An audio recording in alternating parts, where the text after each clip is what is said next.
ہمیں جب آج تک یہ نہیں پتا چلا کہ کس سے محبت کریں اور کس سے نفرت کریں، باتیں کر رہے ہیں معرفت امام کی اور دعوے کر رہے ہیں امامت کی پابندی کی. ہم آج تک اسی میں مشکوک ہیں کہ فلاں صاحب پہ وہ فلاں صاحب دشمن علی تھے یا نہیں تھے، فلاں صاحب ایسے تھے یا نہیں تھے، انہی بحثوں میں پڑے ہوئے.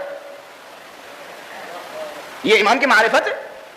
8ویں امام کے دور میں ایک آدمی آیا، جب امام رضا نے دیکھے امامت کو سمجھنا ہر کسی کے بس کی بات نہیں ہے، امامت کو سمجھنا، ولایت کو سمجھنا، امامت کے عہدے کو سمجھنا.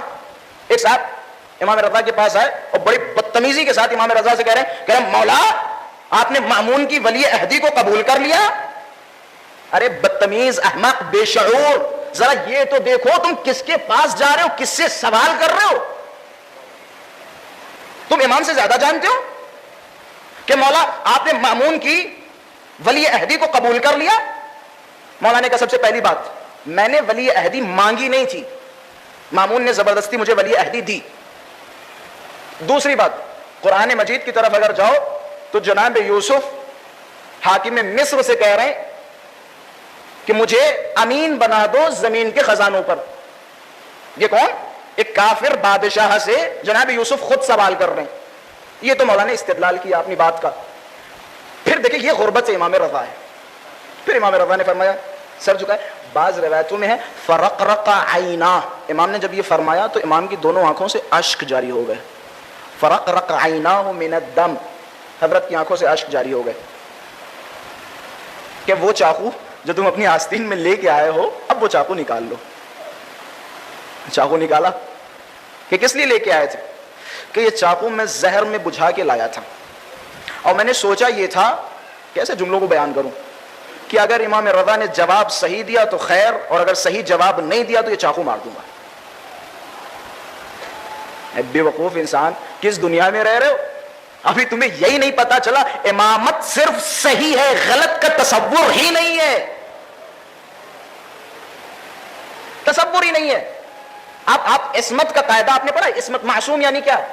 معصوم، معصوم یعنی ہر خطا سے پاک، ہر عیب سے پاک، ہر طرح کی رجس سے پاک، یعنی معصوم.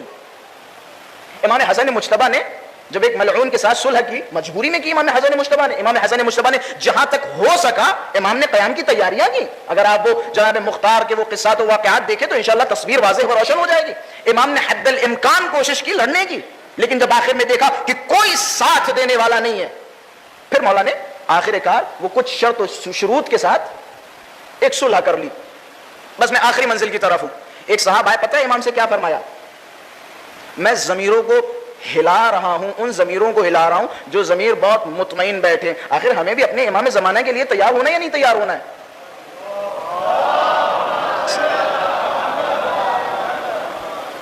اس دور میں بھی ایک امام ہے، خدا نہ کرے اس امام کے ساتھ بھی ایسے اتفاقات ہوں، ہم عبرت حاصل کریں، سبق لیں، درس لیں ان واقعات سے.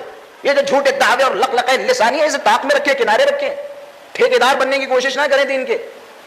ایک صاحب آیا اور آنے کے بعد پتہ کیا کہا امام سے، امام حسن سے؟ توبہ توبہ، اللہ معاف کرے، رسول اللہ کے بہت بڑے صحابی، میں نام نہیں لوں گا، بہت بڑے صحابی، ابھی فی الحال ہم انہیں رحمت اللہ علیہ کہتے، نام نہیں لوں گا، لیکن بہت بڑے صحابی. پتہ ان کا کیا جملہ تھا کہ السلام علیک یا مذل المؤمنین، سلام ہو اس پر، اللہ اکبر، سلام ہو اس پر جس نے مومنین کو ذلیل اور رسوا کر دیا.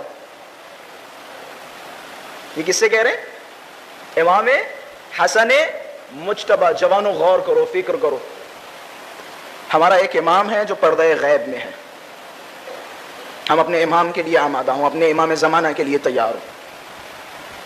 امام نے فرمایا امام تو ہے یا میں؟ کہ آپ. کہ کیا تم نے پڑھا ہے امام معصوم ہوتا ہے؟ اگر تجھے معلوم ہوتا ہے امام معصوم ہوتا ہے پھر تو اس طرح کا سوال نہ کرتا. یہ اپنے آپ کو امام سے زیادہ عقل مند سمجھ رہے ہیں. خدا را ہماری کوئی ایسی حرکتیں نہ ہوں، ہم جتنا زیادہ معرفت امام سے قریب ہوں گے دین سے قریب ہوتے رہیں گے. یقین جانیں جتنا زیادہ امام سے قریب ہوں گے دین سے قریب ہوں گے. ہماری مجلسیں سب سے بڑا ہماری مجلسوں کا فرض ہے، سب سے بڑا فریضہ ہماری مجلسوں کا کہ امامت ہماری مضبوط ہو، اصول دین ہمارے مضبوط ہو. میں ایک بہت بڑے آیت اللہ کا جملہ نقل کر رہا ہوں، بہت بڑی شخصیت کا. ان سے ملاقات کے لیے گئے، میں نام نہیں لینا چاہ رہا ہوں ادباً. ان سے ملاقات کے لیے گئے, میں نے ان کا ہاتھ چوما تو انہوں نے اپنا ہاتھ کھینچا, ہاتھ کھینچنے کے بعد مجھ سے فرمایا کہ تم خطیب ہو. عظمتوں کو سمجھے, امامت کی کیا عظمت ہے, اصول دین کی کیا عظمت ہے. میں ان لوگوں سے مخاطب ہوں جو ممبروں سے اعتقاد سے پرہیز کرتے ہیں.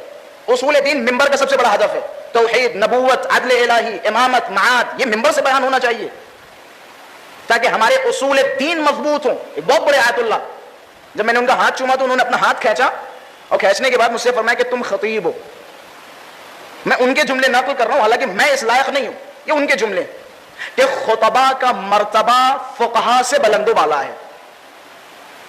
سبحان اللہ, کہ خطبہ کا مرتبہ فقہا سے بلند و بالا ہے, کہ فقہا فروع دین کی حفاظت کرتے ہیں اور خطبہ اصول دین کی حفاظت کرتے ہیں.